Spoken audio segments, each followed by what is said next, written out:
Le vocabulaire de l'introduction, ça marche pour l'écrit et pour l'oral. Vous pouvez commencer tout d'abord par présenter la thématique du document avec une phrase comme « This document is about », attention aux prépositions « is about » or « deals with », suivi d'un groupe nominal. Possible au pluriel, « this document », attention, « these documents ».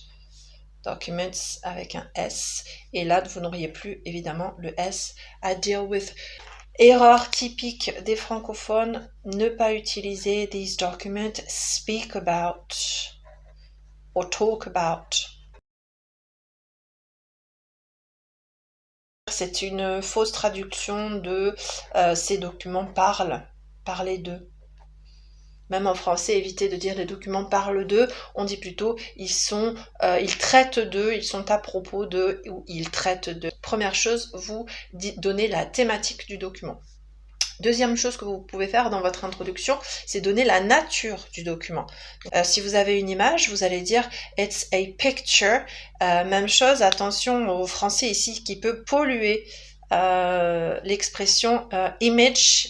Il existe le mot « image » en anglais, mais c'est plutôt pour l'image qu'on donne à quelqu'un. Donc bien utiliser picture et pas image. Et cartoon pour un BD quand vous avez une bulle. Drawing, c'est un dessin. Et photograph, vous pouvez l'utiliser en version abrégée, photo, photograph.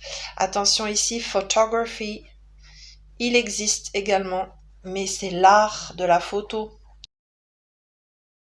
Également possible, it's a text, vous pouvez présenter aussi un texte. Comme type de texte, vous pouvez avoir un article, donc là attention, comme c'est une voyelle, vous allez utiliser l'article indéfini an article. Même chose, an extract, an excerpt from, un extrait de, les deux sont synonymes. Attention à la préposition ici, from, c'est tiré de quelque chose, donc on utilise la préposition from. A quote, a quotation, c'est une citation. Donc une fois que vous avez présenté la thématique du document, quelle est l'idée principale de ce document, la nature du document, ce que vous pouvez faire, c'est dire quelle question le document soulève, le ou les documents. Donc voici comment introduire ce qu'on appelle la problématique, the outline en anglais.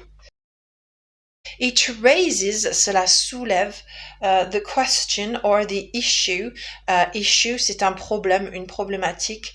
Attention, préposition of, et ensuite vous avez directement un groupe nominal. It raises the question or the issue of the war, par exemple. Autre moyen d'introduire